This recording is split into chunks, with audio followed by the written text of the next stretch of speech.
அனைவருக்கும்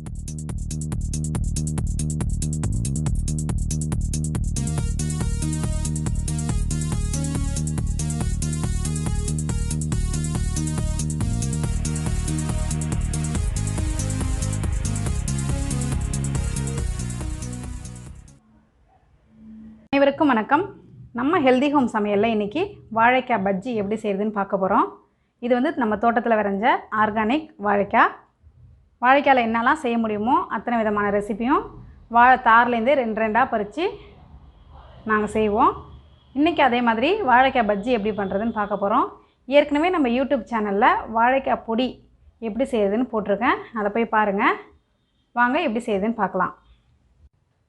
முதல்ல பஜ்ஜி போடுறதுக்கு பஜ்ஜி மிக்ஸ் ரெடி பண்ணிடலாம். 1 கப் அரிசி மாவு, அதே கப்பால் 4 கப் கடல மாவு,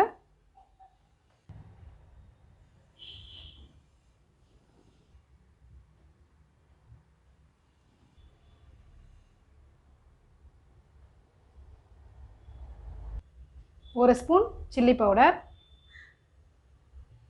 கலருக்காக 2 spoon Kashmiri red chilli powder. Colour powder வேணாலும் நம்ம சேர்த்துக்கலாம். 1 ஸ்பூன் பெருங்காய பவுடர் டீஸ்பூனால், 1/2 டீஸ்பூன் பேக்கிங் சோடா. இது நம்ம வேணுன்னா போட்டுக்கலாம். இது வந்து எங்கள் அம்மா சொல்லி கொடுத்த பஜ்ஜி மிக்ஸ். இது இப்போ எல்லாத்தையும் சேர்த்து நல்லா மிக்ஸ் பண்ணிப்போம். ஹோம்மேட் பஜ்ஜி மிக்ஸ் ரெடி ஆகிட்டு இதை மிக்சியில் போட்டு ஒரு சுற்றுனா நல்லா எல்லாம் ஒன்றா கலந்துடும். 1 மினிட்டில் அப்படியே கலந்துடலாம். இப்போ எல்லாத்தையும் நல்லா மிக்ஸ் பண்ணியாச்சு. இதை ஒரு ஏர் டைட் கண்டெய்னரில் போட்டு நம்ம ஸ்டோர் பண்ணி வச்சிட்டோம்னா எப்போ வேணுமோ அப்போ எடுத்து யூஸ் பண்ணிக்கலாம். இப்போ நம்ம மாவாக இதெல்லாம் கலந்துருக்கோம். சப்போஸ் நம்ம ஊற வச்சு பஜ்ஜிக்கு அரைக்க போகிறோம்னா 1 கப் கடலப்பருப்புக்கு 1/4 கப் அரிசி மாவு, 1 டீஸ்பூனால் 1 டீஸ்பூன் உளுந்து போட்டு நல்லா ஊற வச்சுட்டு மிக்சியில் போட்டு நல்லா அரைச்சிக்கணும். அதுக்கப்புறம் இதே மாதிரி பெருங்காய பவுடர், மிளகாய் பவுடர்லாம் கலந்து பஜ்ஜி போட்டால் அதுவும் நல்லாயிருக்கும். அடுத்ததாக பஜ்ஜிக்கு மாவு கரைச்சிடலாம். 1 கப் மாவு எடுத்து வச்சுருக்கேன். தேவையான அளவு உப்பு, கொஞ்சம் கொஞ்சமாக தண்ணி ஊற்றி திக்காக கரைச்சிப்போம். மாவு நல்லா ஆரஞ்சு கலரில் இருக்குது.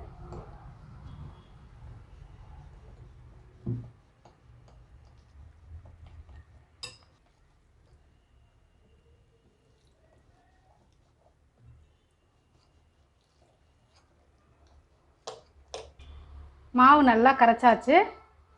இந்த பதத்துக்கு கரைச்சிப்போம்.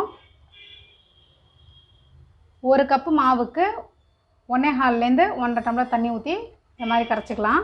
அடுத்தது வாழைக்காயை கட் பண்ணிடலாம்.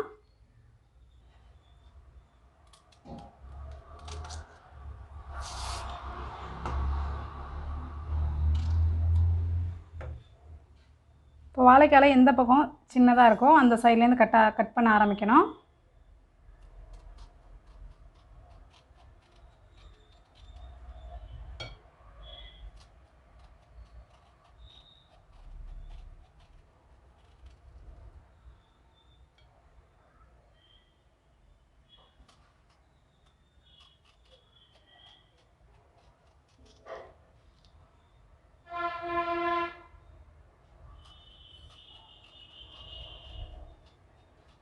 ஒரு வாழைக்காயில் வந்து ஒரு 10 பஜ்ஜி போடலாம். இந்த மாதிரி வாழைக்காய் எல்லாத்தையும் ஸ்லைஸ் பண்ணிவிட்டு மாவில் டிப் பண்ணி பஜ்ஜி போட்டுக்கலாம். 2 சைடும் மாவு நல்லா டிப் பண்ணிவிட்டு சொட்டாமல் இருக்கிறதுக்காக பாத்திரத்தோட முனையில் இதேமாதிரி பண்ணிவிட்டு எண்ணெயில் போட்டு பொரிச்சு எடுத்துக்கலாம். இதில் நம்ம காஷ்மீரி ரெட் சில்லி பவுடர் போட்டிருக்கனால நல்ல கலராக இருக்கும். இது நம்ம வீட்டிலே தயார் பண்ணுறதுனால எந்த கெமிக்கல்ஸும் இல்லை, கெடுதியும் இல்லை. பேக்கிங் சோடா வேணான்னு நினைக்கிறவங்க அதை போடாமல் விட்டுக்கலாம்.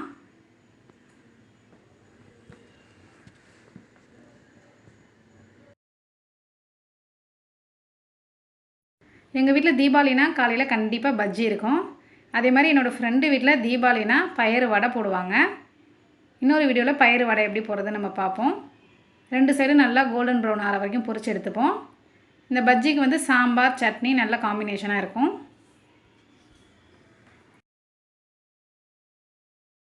நம்ம ஊரை பொறுத்த வரைக்கும் தெருவுக்கு ஒரு பஜ்ஜி கடை இருக்கும். நம்மளோட ஃபேவரட் ஸ்நாக்ஸில் பஜ்ஜி ஒன்று. அது மட்டும் இல்லாமல் நம்ம பொண்ணு பார்க்க போகும்போது கண்டிப்பாக பொண்ணு வீட்டில் பஜ்ஜி போட்டு வச்சுருப்பாங்க. அந்த அளவுக்கு பஜ்ஜி நம்ம லைஃப்பில் ஒரு முக்கிய பங்கு வகிக்குது.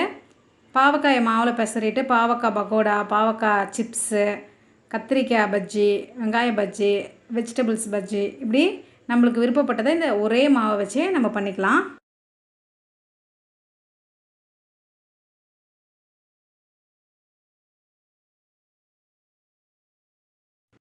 பஜ்ஜி நல்லா பொரிஞ்சிட்டு இப்போ எடுத்துடலாம்.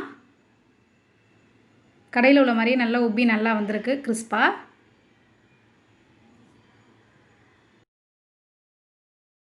சூடான காஃபியோட பஜ்ஜியும் கெட்டி சட்னியும் சாப்பிட்டா அவ்வளோ நல்லாயிருக்கும். இந்த பஜ்ஜி மாவோட மெது பகோடாவும் நம்ம போடலாம்.